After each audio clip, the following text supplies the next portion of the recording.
nombre del Padre, del Hijo y del Espíritu Santo. Y dice así.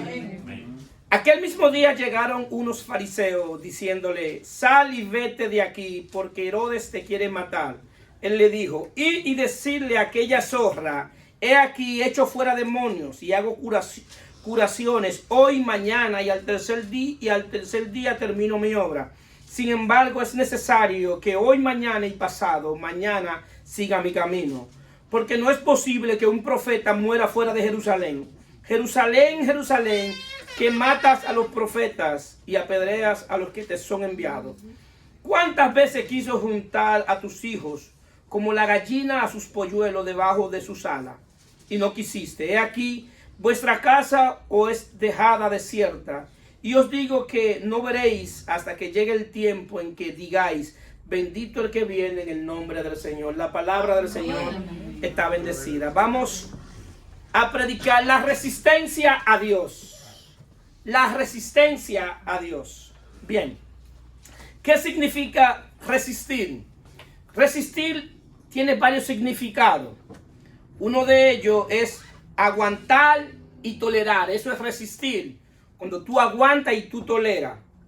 Hay otra definición que es rechazar, oponerse con fuerza.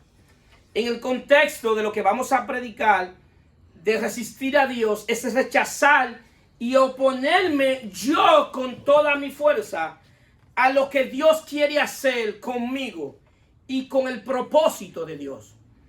Es decir, que nosotros en determinado momento podemos rechazar la transformación que Dios quiere hacer en nosotros por medio de su Hijo. Entonces, se puede resistir a Dios de manera consciente y de manera inconsciente. Cuando yo rechazo a Dios de manera consciente, cuando yo conozco su palabra y no la pongo por obra.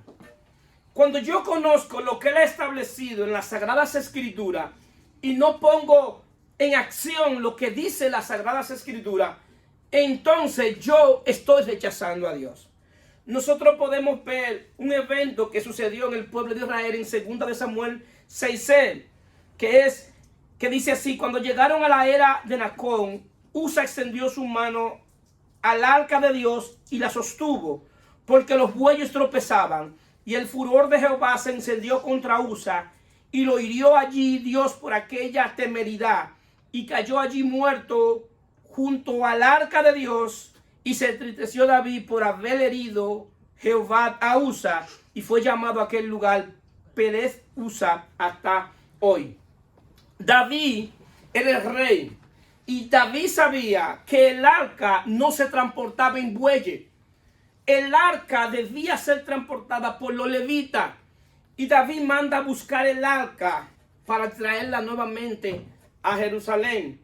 Pero vemos este hombre Usa que ve que el arca se tropieza porque el arca va al suelo porque un buey tropezó, y él quiere extender su mano. ¿Qué nos enseña eso? Que el reino de Dios tiene principio, tiene protocolo, que aquí no vale tus buenas intenciones, que lo que vale es lo que Dios ha establecido. Amén. Y como Dios estableció que el arca no se podía cargar o solamente se podía cargar por los levitas, entonces vemos a David violando la ley de Dios. Y vemos entonces que violar la ley de Dios tiene consecuencias. Pero Dios tiene mucha misericordia, porque cuando vemos la ira de Dios, también vemos entonces que David aprendió a cómo se le debe servir a Dios. Muchas veces el castigo, los procesos, es una manera de Dios enseñarme cómo se le sirve a Dios y cómo no se le sirve a Dios. Y cuando Dios permite un proceso, un castigo, es buscando el arrepentimiento, es buscando cambiar la manera de pensar. Porque después de eso, David manda a buscar el arca, la casa de Obed-Edom, y la lleva como se había establecido en las Sagradas Escrituras. Es decir, que por medio a una situación difícil, David aprendió que a Dios se le debe obedecer. Amén. Eso mismo pasa con nosotros, que muchas veces tenemos consecuencias por nuestra desobediencia, por no cumplir con la ley de Dios, y a veces sentimos que Dios es más duro con aquellos que le servimos que con los que no le sirven. ¿Por qué? Porque Dios estableció su palabra y cuando no la cumplimos tenemos consecuencias. Entonces vemos a David resistiendo lo que Dios quería hacer de manera consciente. Pero hay otra manera de resistir a Dios que es de una manera inconsciente. Ahora, cuando yo lo hago de una manera inconsciente, muchas veces yo le pido algo a Dios y quiero algo de Dios y no lo recibo, me molesto con Dios, entonces pierdo el interés de servirle a Dios. Porque estoy esperando algo de Dios que creo que me merezco, que necesito.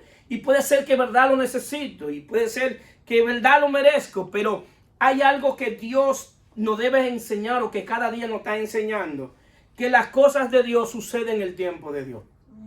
Y antes de Dios traerte lo que tú necesitas o lo que tú quieres, Él necesita prepararte. Porque muchas veces la bendición de Dios se puede convertir en una piedra de tropiezo para ti, para servirle a Dios. Entonces Dios tiene que ir como una represa, ir soltándonos poquito a poquito, porque si nos suelta todo de un golpe, entonces tenemos situaciones.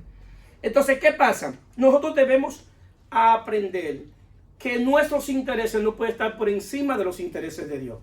Si nosotros decidimos servirle a Dios, nosotros tenemos que saber que le servimos a un reino y tenemos que tener mentalidad de reino. Y en los reinos, los siervos no hacen lo que quieren, sino lo que establece el rey. Cuando dicen amén. Entonces Jesús es nuestro rey. Entonces Él es que establece las cosas. Las cosas en el reino se hacen conforme al plan de Dios y no conforme a lo que yo quiero. Entonces, ¿qué pasa? La Biblia nos manda a resistir al diablo, pero no nos manda a resistir a Dios. Nosotros lo hacemos por nuestra naturaleza y la Biblia nos advierte y dice Santiago 4:7, someteos pues a Dios, resistir al diablo y huirá de vosotros. Acercaos a Dios y Él se acercará a vosotros. Pecadores, limpiad la mano, y vosotros de doble ánimo, purificad vuestros corazones. Afligíos y lamentad, llorad. Vuestra risa se convierte en lloro y vuestro gozo en tristeza. Humillaos delante del Señor y Él os exaltará. Aquí hay lo que se llama un texto prescriptivo. Voy a explicar esto. Hay dos tipos de texto en la Biblia. Hay texto prescriptivo y texto descriptivo. Un texto descriptivo es una narrativa bíblica que describe un acontecimiento. Y ese texto descriptivo tiene una revelación. Ahora bien, pero este texto es prescriptivo. ¿Qué es prescriptivo? Lo voy a explicar. Es cuando Dios establece una norma que esa norma va a producir cambio en nosotros. Es igual que vamos a un médico y el médico ¿qué hace? Nos prescribe una receta. Pero ¿por qué nos prescribe esa receta? ¿De qué medicina debemos tomar? ¿A qué hora? ¿Qué dosis? ¿Y en qué tiempo? ¿Por qué? Porque encontró una normalía en nuestro cuerpo físico. Encontró algo que estaba mal. Encontró algo que necesita ser sanado, restaurado. Bueno, en términos espirituales, el día que nosotros vinimos a Cristo por la fe, ese mismo día vinimos frente al doctor de los doctores, que vinimos donde Él con una condición de enfermedad espiritual y venimos donde Él y Él nos describe qué debemos, nos prescribe en una receta y nos dice, esta es la receta que yo tengo para ti, esta es la que tú debes cumplir. Aquí, si tú te tomas la receta conforme yo te lo establecí, entonces va a haber un cambio en tu salud.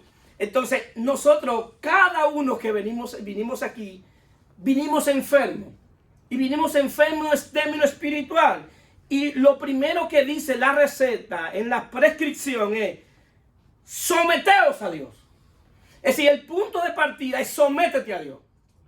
Si tú te quieres sanar, si tú quieres que tu mundo interior cambie, lo primero que tú debes hacer es someterte a Dios. Es decir, si tú no te sometes a Dios, todo lo demás no va a funcionar. Es decir, si esta es la primera medicina que te tienes que tomar, si no te tomas esta, las demás no van a funcionar. Entonces la primera es sométete a Dios. Y someterse a Dios equivale a someterte al señorío de Cristo, al gobierno del Espíritu en Cristo, al gobierno del Espíritu. Es someterte a lo que Él establece en su palabra. Es someterte a lo que Él establece en su verdad. Eso es someterse a Dios. Porque ahora el sometimiento es por medio del Hijo. Porque por sí solo tú no te puedes someter. Si el sometimiento es como un mandamiento que tú mismo te mira y dices, es incapaz que yo me pueda someter a Dios. Claro, es incapaz que tú te sometas a Dios. Entonces tú necesitas un Salvador. Entonces tú tienes que ir donde el único que te puede salvar, porque Jesús dijo, separado de mí nada podéis hacer. Es decir, que para yo someterme a Dios tengo que ir a donde el Hijo. Vengo a donde ti para yo poder someterme al Padre. Porque de otra manera no puedo. Entonces, ese es el primer prescripción. Ahora bien, dice resistir al diablo. Aquí cuando hablamos de resistir al diablo, aquí podemos utilizar las demás definiciones de la palabra resistir. Y resistir al diablo es aguantar, tolerar. Ahora, ¿qué es tolerar? Tolerar es que yo saber que alguien está siendo utilizado por el infierno y a esa persona yo lo tolero.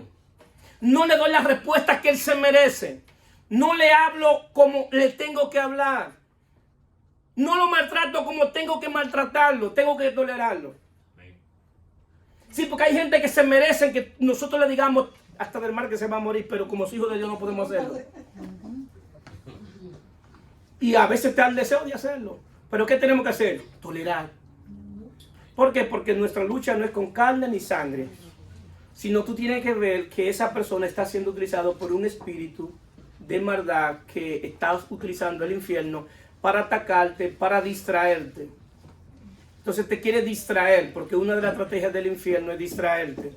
Porque hay una ley en el mundo espiritual que el enemigo, el infierno, no puede detener lo que ya el cielo despachó para ti. Eso no es bíblico. El diablo no te puede quitar lo que Dios te dio. Lo que él hace es que él te distrae para que tú no disfrutes lo que ya tú tienes. Bendito sea su nombre. Amén. Entonces él quiere distraerte, que tú te distraigas, que no ponga el enfoque en lo que él está haciendo en ti. Porque aunque tú no estés viendo, yo sé que Dios está obrando en cada uno de nosotros. Amén. Y algo él está haciendo en cada uno de nosotros. Amén. Que quizás no podemos verlo con los ojos físicos, pero yo estoy seguro que si ustedes están aquí, no es porque ustedes quieren estar aquí, es porque el Espíritu de Dios lo ha traído aquí. Amén. Entonces, si están aquí es porque Dios no ha terminado con cada uno de nosotros. Entonces, debemos resistir, debemos rechazar. ¿Qué es rechazar? Rechazar la tentación. Rechazar las tentaciones que vienen del enemigo. Rechazar las ofertas que él no hace. Es oponerme con fuerza a lo que él quiere lograr, a sus maquinaciones. ¿Por qué? Porque el diablo anda como león rugiente buscando a quien devorar. No es que él es un león, él anda como león. Y él anda buscando a quien devorar, pero él devora a aquellos que no lo rechazan, aquellos que hacen alianza con el reino de las tinieblas. Entonces, Santiago dice, acercado a Dios, que es lo contrario a resistirlo. Es decir, en vez de tú resistirlo, acércate a Dios. Si no comience a resistirlo, porque no hay ese que lo haya resistido, que lo haya ido bien. Eres la piedra angular, es la roca fuerte. Y el que choca con él se devorará, y el que le cae encima lo devorona. Es decir, que no hay manera de cómo ganarle. Amén. Es un pleito que yo no estoy dispuesto a echar. Yo le doy gracias a Dios que me ha dado el entendimiento de que con él no se pelea. Tuve que aprenderlo un día y aprendí que con él no se pelea. Y fue buena la enseñanza. Entonces, si yo sé que con él no se pelea, ¿por qué voy a pelear con él? Sí. Cuando veo los procesos le digo, Señor, ¿qué tú quieres que yo aprenda este proceso para que me saque rápido? Personalmente a mí me ha funcionado. Cuando yo sé que estoy en proceso, le digo, ¿qué tú quieres que yo aprenda de este proceso? ¿Por qué? Porque cada proceso que Dios permite en tu vida es para que aprenda algo. Y hasta que tú no aprendas, no va a salir. Los que han ido a la escuela o la universidad se dan cuenta que cuando te dan un examen, el profesor está callado para que tú pongas por obra lo que tú has aprendido. Dios es así. En medio del proceso, lo menos que tú sientes a Dios, pero es el día que Él está más cerca de ti. Lo que pasa es que Él está en silencio para que tú pongas por obra ya la palabra que tú tienes de parte de Él. Amén. Bendito sea su nombre. Entonces, así son los procesos. Entonces nos dice, pecadores, limpiad las manos y vosotros los de doble ánimo, purificad vuestros corazones. Ahora, ¿qué es limpiar las manos? Es dejar de pecar. Él está utilizando el concepto que ellos utilizaban, que era el concepto del lavatorio, que se lavaban el cuerpo en señal de purificación del cuerpo. Y él está diciendo, purificar la mano, dejen de pecar. Dejen de pecar porque cada vez que tú pecas, estás resistiendo a Dios. Dejen de pecar. Entonces, ¿qué pasa? También habla de lo de doble ánimo que purifiquen su corazón. ¿Y por qué habla del corazón? ¿Por qué? Porque de manera inconsciente yo puedo estar resistiendo a Dios desde mi cuerpo espiritual. Y hemos hablado de eso, tenemos un cuerpo físico y un cuerpo espiritual. Y yo inconscientemente puedo estar resistiendo a Dios desde mi cuerpo espiritual. Puedo estar resistiendo a Dios desde mi mente, desde mi corazón, desde mi alma, desde mi voluntad y desde mis emociones. Y esto lo estoy resistiendo inconscientemente desde mi cuerpo espiritual. Entonces Santiago dice que limpien el corazón. ¿Por qué? Porque es la parte más importante del cuerpo espiritual para yo no resistirlo. ¿Por qué? Porque el corazón se endurece. Y Dios le llamaba al pueblo de Israel duro de servir. ¿Por qué? Porque eran duros de corazón. Dios le daba una palabra, la recibían y a los 2 días o al día se le olvidaba lo que Dios le había prescrito. Dios lo sacó de Egipto. Ellos vieron el mar rojo abrirse. Vieron cómo Dios los libró del faraón. Vieron todo lo que Dios hizo. Y cuando Moisés, que era el mediador, se desapareció por 40 días, pidieron otro Dios. Se olvidaron del Dios que ellos habían servido porque querían un Dios que ellos vieran. Querían ver un Dios físico. Querían adorar algo físico porque el hombre, después de la caída, tiene una necesidad de adorar. Pero el problema es que como está muerto en términos espiritual, para adorar tiene que ver. Pero Cristo vino a cambiar eso porque ahora los verdaderos adoradores adoran en espíritu y en verdad. Yo lo adoro aunque no lo vea. Yo lo veo aunque no lo sienta. Yo lo adoro porque Él me enseñó a adorar por medio de su verdad. Y su verdad dice que estará conmigo hasta el fin del mundo. Es decir, que el día que yo no lo sienta, yo sé que Él está conmigo. Amén. Entonces, nosotros debemos limpiar el corazón para que nosotros no resistamos a Dios inconscientemente desde nuestro corazón. Y habla de lo de doble ánimo. Porque si no limpio mi corazón, puedo estar resistiendo a Dios desde mi corazón de una manera inconsciente. ¿Por qué? Porque en el corazón hay falta de arrepentimiento. Muchas veces hay falta de perdón. Hay raíz de amargura. Hay eventos del pasado que yo no he sanado. Y como hay eventos del pasado que yo no he sanado, me convierto en una persona amargada. Y vivo en este mundo sin saber para qué vine. Y creo a veces que vine para sufrir. ¿Cuántas de ustedes han escuchado gente que dice, yo vine a este mundo a sufrir? No, tú no viniste a sufrir, tú viniste a servirle a Dios. Lo que pasa es que tú no lo sabes. Entonces, para que tú dejes de sufrir en términos espirituales, comienza a servirle a Dios y tú vas a ver que tu vida va a cambiar.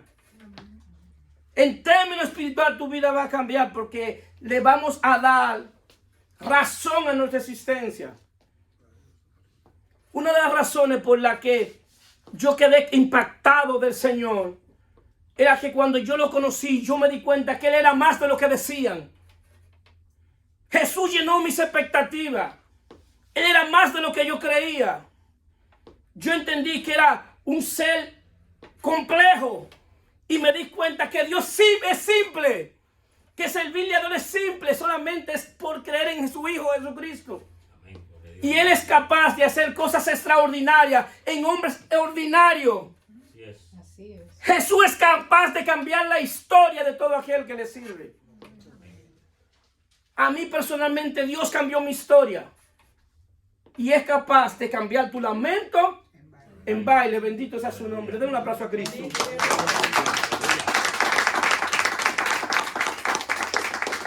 El corazón es como un basement que guardamos cosas. Y tenemos muchas cosas guardadas de nuestra historia pasada. Entonces, la canción que cantaron ahorita, me sanaste con tu bien. Eso es lo que hace Dios en Cristo. Sanarnos con su bien. No porque yo me lo merezco. Es porque Él es bueno. Es porque Él es extraordinario. Por eso. Entonces, muchas veces relacionarse con gente que tienen herida en el corazón es difícil. Es muy difícil relacionarse con la gente así. ¿Por qué? Porque en la iglesia a veces vienen gente que nosotros como buenos cristianos le extendemos un afecto fraternal para que vean el amor de Cristo en nosotros. Inmediatamente pueden pensar que es por un interés marcado. Que tiene que ver que tenemos un interés por ellos. Que algo interesado. Este no es sincero, este quiere algo de mí, este anda buscando lo que yo tengo. No todos somos así. No todos somos así. Es decir, si usted viene aquí y le mostramos el amor de Dios y el afecto fraternal, es porque Cristo habita en nosotros. Amén. Y el interés que tú conozcas al Cristo que yo le sirvo. Amén. No es porque queremos lo que tú tienes, porque aquí puede venir el más grande y rico de este mundo y no tiene más que nosotros. Porque nosotros tenemos el dueño de oro y la plata. Amén. Es decir que nadie puede sorprendernos con lo que tiene. Tenemos al grande, tenemos a Dios. Y la Biblia me ha enseñado que lo que yo necesito es tenerlo a Él. Porque si lo tengo a Él, lo tengo todo. Amén. Amén. Entonces, ¿qué pasa? Hay gente de doble ánimo. ¿Cuál es el problema de la gente de doble ánimo? Que resiste a Dios desde sus sentimientos y sus emociones. ¿Por qué? Porque el día que está feliz viene y se goza en el espíritu y hace danza, baila y gloria a Dios porque todo está bien. Pero el día que las cosas no van mal, entonces su alabanza y su adoración disminuye. Entonces tú eres un adorador circunstancial que depende de la circunstancia que esté sucediendo afuera. Y Jesús le enseñó a la mujer samaritana que el verdadero adorador no depende de un lugar físico, depende de lo que haya sucedido dentro. Cuando tú sabes lo que ha sucedido dentro de ti, cuando tú sabes lo que Cristo hizo y cuando tú sabes que tú tienes a Dios morando en ti, hay razón para adorarle 24/7. No depende de lo que tú tienes, sino de quién tú tienes. Si lo tiene a Él, lo tiene todo. Entonces, por eso le adoramos, porque lo tenemos a Él. Entonces, pastor, pero que usted no sabe los procesos y los afanes. Hay afanes siempre, todos tienen afanes. Lo que marca la diferencia es la actitud con lo que tú te presentes ante ese afán. Si te presenta con una mentalidad de derrota, está derrotado. Pero si te presenta ante esa situación, te presenta reconociendo que tú eres hijo de Dios y que todo lo puede en Cristo, las cosas van a cambiar, te lo aseguro porque te lo aseguro. ¿Por qué? Porque te vas a dar cuenta que no eres tú que lo va a hacer, es Él. Entonces, ¿qué sucede? Entonces, no puede haber doble ánimo. El asunto es que hay un concepto que se ha malinterpretado, que la gente le sirve a Dios para recibir algo de Dios. Y después que recibe, comienzan a servirle. No es así. No es así que funciona. Primero le sirve y después recibo. Amén. Primero le sirve y después recibo. Porque nos han enseñado a buscar a un Dios que es un Dios que actúa conforme, conforme al evangelio del hombre y sus necesidades. Que es un falso evangelio. Que es que Dios está ahí para suplir todas mis necesidades y todo mi capricho. Dios no está para ir para eso. Dios está para cumplir su propósito en mí. Pastor, entonces Él no tiene cuidado de mis necesidades. Sí, Él tiene cuidado de tus necesidades, pero no lo busques por tus necesidades. Búscalo por lo que es Él. Porque Él es Dios sobre todas las cosas. Entonces el servicio es yo le sirvo y después Él me añade. Por eso es primeramente buscar el reino de Dios y su justicia. Y las demás cosas serán añadidas. Hay gente que está buscando las añadiduras, pero no le sirven. Digan amén. Entonces, vamos a buscarlo a Él, su reino, su justicia, y te va a ver cómo las cosas van a cambiar. Entonces, exactamente. Entonces, hay un ejemplo de un hombre que resistió a Dios y no le fue bien, Jonás. Resistió a Dios conscientemente, porque entendía que Nínive era un pueblo pecador. Y decía, Nínive no necesita, Dios tú no lo puedes perdonar, porque él ha sido pecador. Jonás no entendía lo que es la gracia de Dios. Jonás no entendía que Dios es soberano y que Él salva a quien Él quiere. A quien Él quiere. Él es soberano. Yo no puedo meterme en la soberanía de Dios. Yo no puedo ver mi relación con Dios en función de lo que Dios está haciendo con otro. Lo que Dios va a hacer con nosotros en función de lo que Él quiere hacer. ¿Por qué? Porque si me pongo a enfocarme en lo que Él está haciendo con otro, me puedo distraer. Lo que yo estoy seguro que lo que Dios se propuso hacer con nosotros lo va a hacer. Entonces, Jonás resistió a Dios y se convirtió en un pecador. Cometió un pecado porque estaba resistiendo a Dios. Y para que él entendiera que no podía resistir a Dios, dice las escrituras que Dios le entró en un pez grande. No dice una ballena, como dice mucha gente, dice en un pez grande. Se supone que era una ballena porque es el pez más grande, pero lo entró en un pez grande. Lo entró en un proceso.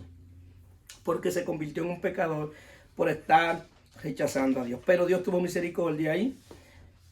Él lo sacó de ahí. Lo pecaron a él. Exactamente. Entonces, ¿qué nos dice ese? Que resistir a Dios tiene consecuencias. Yo quiero que se vaya con esa palabra hoy. Que resistir a Dios tiene consecuencias. Y lo estoy diciendo por la Biblia. Lo que enseña la Biblia. ¿Bien? Entonces, ¿qué pasa? También hay otra manera de resistir a Dios inconscientemente. Es que cuando quiero algo y no lo recibo y me molesto con Dios y pierdo el interés de servirle a Dios. Ya esto lo dije, ok. Entonces, ¿qué pasa? Hay un asunto que el reino de las tinieblas es especialista en esto. Que cuando tú le pides algo a Dios y Dios no te lo da, muchas veces el reino de las tinieblas te lo ofrece. Y tú vienes y lo tomas. ¿Cuál es la estrategia ahí? De que tú recibas algo del infierno para que te haga independiente de Dios. Porque cuando te haces independiente de Dios, el reino de las tinieblas tiene legalidad sobre ti. Entonces, eso implica que yo debo saber todo lo que, si yo conscientemente sé que alguien está haciendo prácticas que no son conformes al reino de Dios, que está haciendo cosas ilegales, no puedo recibir nada de esa persona. Porque estoy recibiendo cosas del reino de Dios. Y nosotros debemos aprender que debemos depender de quién. De Dios. De Dios. Si estamos recibiendo cosas muchas veces del infierno y estamos conviviendo con esas, y eso trae situaciones espirituales. Cuando recibimos cosas que no vienen de Dios, que vienen del infierno, eso provoca situaciones espirituales. Los sumos sacerdotes no recibieron el dinero de Judas porque ellos sabían que ese era dinero de sangre, y por eso no lo pusieron junto con el otro dinero. Porque sabían que era dinero de sangre, porque ellos sabían, manejaban códigos espirituales y sabían que esa situación, que dejar ese dinero ahí iba a contaminar el otro dinero. Pero no, llévate tu dinero de ahí, no lo queremos, ese dinero de sangre. Entonces eso es principio del reino de Dios. Y una de las cosas que debemos saber es que si vamos a servirle a Dios es con mentalidad de reino, no con mentalidad de religión. Porque usted no es salvo por pertenecer a una religión, usted es salvo porque está en un reino. ¿Cuántos están aquí? Entonces, si yo estoy en un reino, yo necesito saber que debo tener mentalidad de reino. ¿Para qué? Para que yo vea las cosas, la diferencia en mi vida, en términos espiritual. Por eso a veces hay ataques espirituales que tenemos y no sabemos por qué son esos ataques. Entonces tenemos que saber. Entonces que el enemigo va a buscar siempre querer hacernos independientes de Dios. ¿Bien? Entonces en el reino de Dios las cosas se hacen conforme al plan de Dios y no conforme a lo que yo quiero. Ahora bien, nosotros vemos el pueblo de Israel que estaba acostumbrado a resistir a Dios. Este pueblo desde que salió de Egipto, ¿cómo fue? Resistiendo a Dios. Así que para ellos era una cultura, era una mentalidad. Habían fortalezas mentales. Ahora, ¿qué son las fortalezas mentales? Son trabajos que ha hecho el enemigo a través de falsas enseñanzas y ha hecho fortalezas mentales en nuestra mente. Entonces, muchas veces desde nuestra mente se levantan pensamientos que son argumentos en contra de la palabra de Dios. Cuando alguien tiene fortalezas mentales, es fácil distinguirlo. Porque cuando tú le dices algo contrario a lo que ellos han creído, inmediatamente se espantan. Porque tienen fortalezas mentales. Entonces, ¿qué pasa?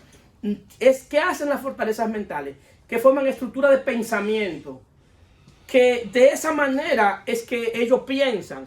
Y esos pensamientos forman una barrera que resisten las cosas nuevas de Dios. Y Jesús se lo planteó cuando le dijo, no se puede echar vino nuevo en odre viejo. Porque Jesús traía una nueva revelación. Y la revelación que ya tenían era la de la ley. Entonces ellos no recibían la máxima revelación de Dios. Y la máxima revelación de Dios era su propio Hijo encarnado en un cuerpo humano. Y Jesús hizo todas las señales para que ellos identificaran que ese era el Cristo, que era el Mesías que estaban esperando.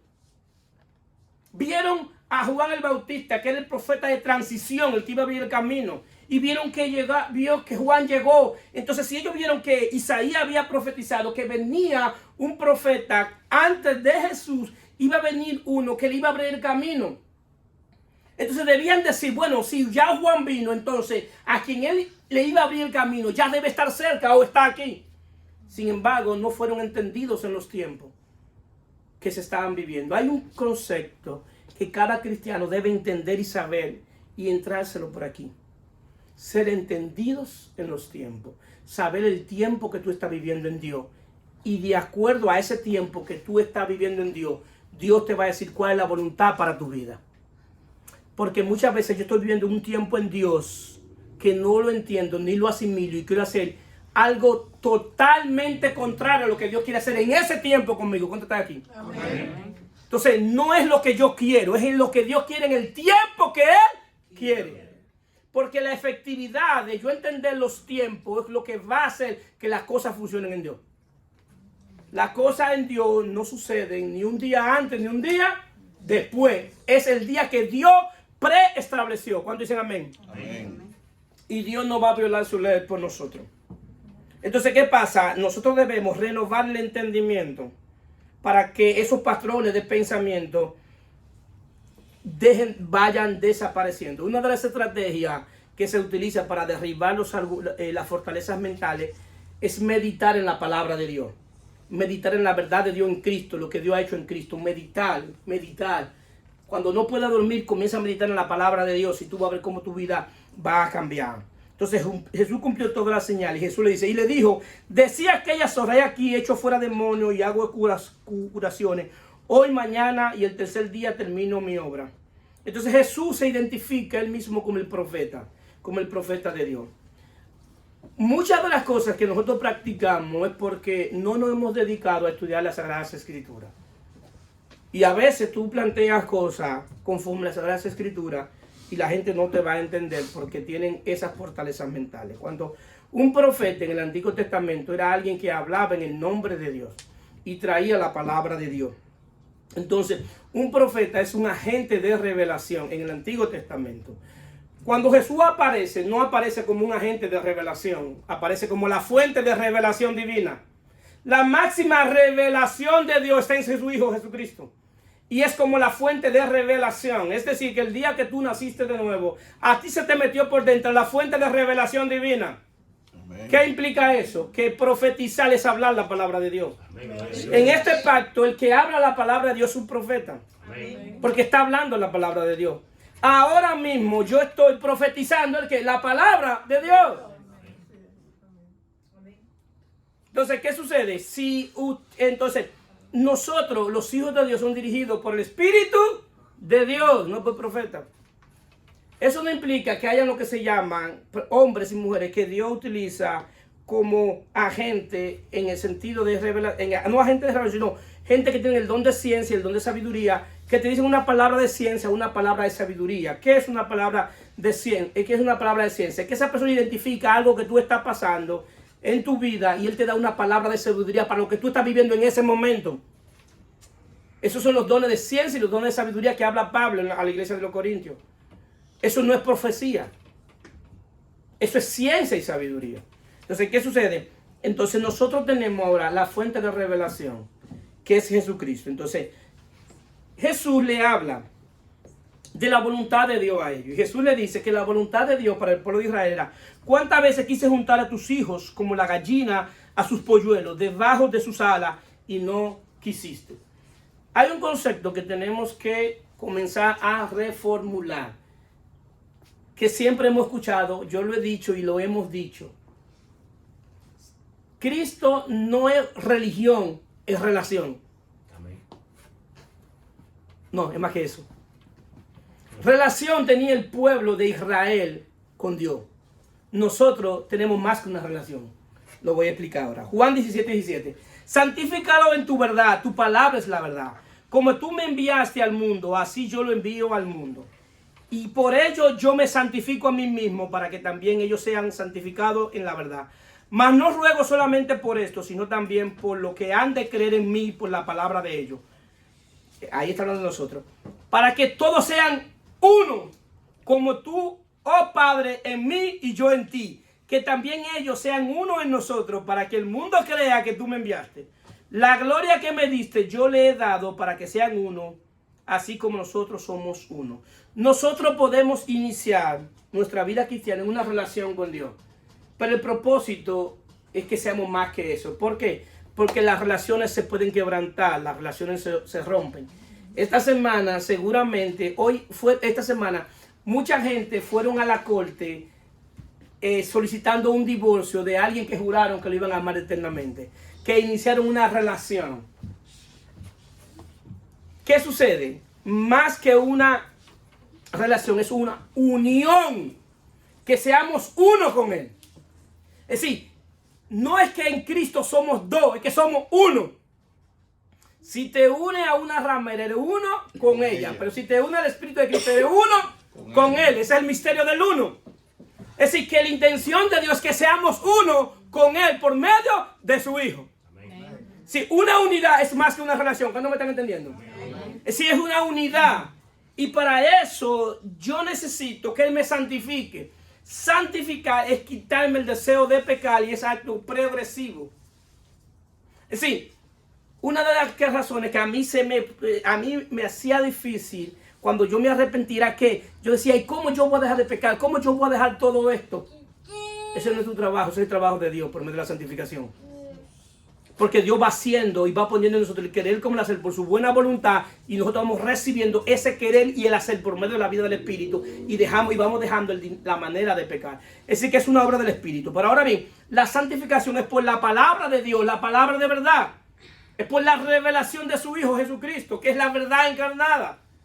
Es decir, que a medida que yo conozca más de su Hijo, en esa misma medida, entonces me voy más santificando progresivamente. Entonces, estamos siendo santificados en la verdad de Cristo por medio de la unión del Espíritu de Cristo en nuestro espíritu. Entonces, más que una relación, es una unidad. Es más que una unidad, somos uno en Cristo Jesús. Pero esa unidad no solamente puede estar en mi espíritu, también tiene que estar en mi mente, en mi corazón, en mis emociones. Es decir, que Dios tiene que hacer una obra tanto en la liberación de mi entendimiento, tiene que darme conocimiento de su Hijo, tiene que sanar mi corazón, tiene que renovar su mente. En vez de yo tener una mente natural, debo tener ahora la mente de Cristo, que es una mente espiritual. Pero también debe sanar mis emociones. ¿Por qué? Porque si mis emociones no son sanadas, entonces fácilmente desde mis emociones yo puedo estar resistiendo a Dios. Porque emocionalmente estoy afectado. Entonces Dios completamente en la unidad del Espíritu tiene que sanar todo mi ser interior. Todo mi ser interior debe ser sanado por el Espíritu de Dios. ¿Cuántos dicen amén? Amén. Pero yo necesito reconocer que necesito ser sano. Todos aquí necesitamos ser sanos en términos espirituales. Todos. Entonces, yo necesito venir donde Él, decir, yo es verdad, yo necesito ser sano, pero solamente Dios lo puede hacer. No es un pastor que te sana, es Dios por medio de su Espíritu. El pastor es el instrumento de Dios que Dios utiliza con un don de gracia para eso. Pero al final es Dios que lo hace. Entonces nosotros tenemos que reconocer en qué área yo necesito ser sana o sano. Yo debo identificar los puntos débiles míos personalmente para comenzar a trabajar con eso. Yo de manera individual, personalmente con Dios. Porque si yo no soy sano, yo voy a estar toda mi vida sirviéndole a Dios, pero al mismo tiempo resistiendo a Dios desde mi cuerpo espiritual.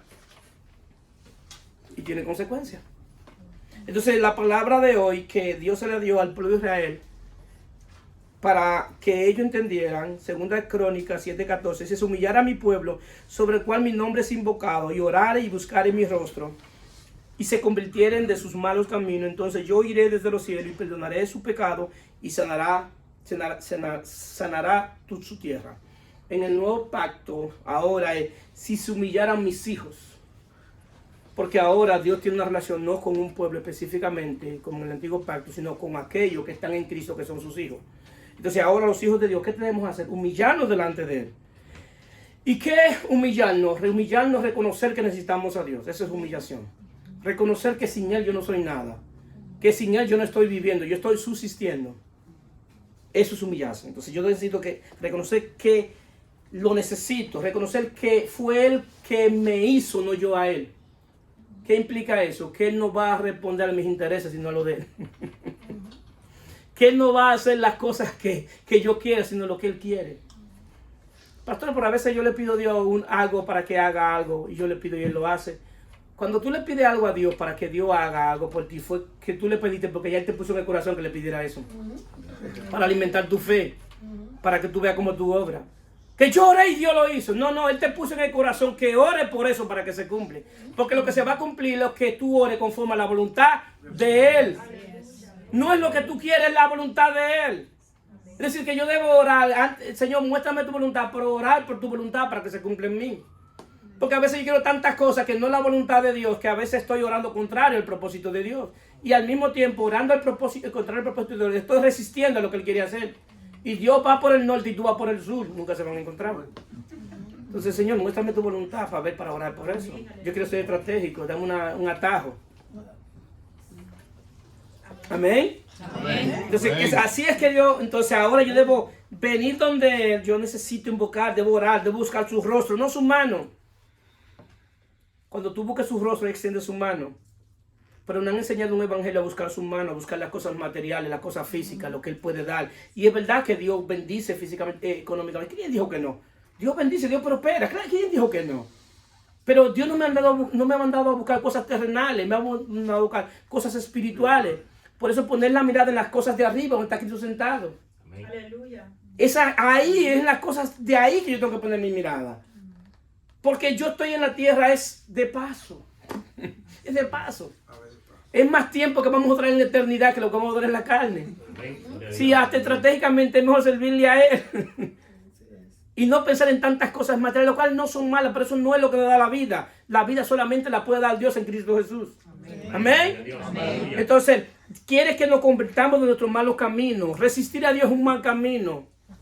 Es un mal camino resistirlo, querido hermano, pero quiere que nos convirtamos de esos malos caminos. Y entonces oiré desde el cielo y perdonaré su pecado y sanaré la tierra. La tierra es el alma. En el lenguaje bíblico, la tierra significa el alma. Entonces, todos necesitamos sanidad de nuestra tierra, de nuestra alma. Entonces, ahora nosotros, Cristo Jesús, por medio de su Espíritu, quiere sanar nuestra alma, quiere sanar nuestra tierra. Esa es la voluntad de Dios para nuestra vida. Y para eso, entonces, debemos primero arrepentirnos, humillarnos, arrepentirnos, salir de nuestros malos caminos, dejar de resistirlo. Y ustedes van a ver cómo Dios en Cristo Jesús va a cambiar nuestra vida. Amén. Yo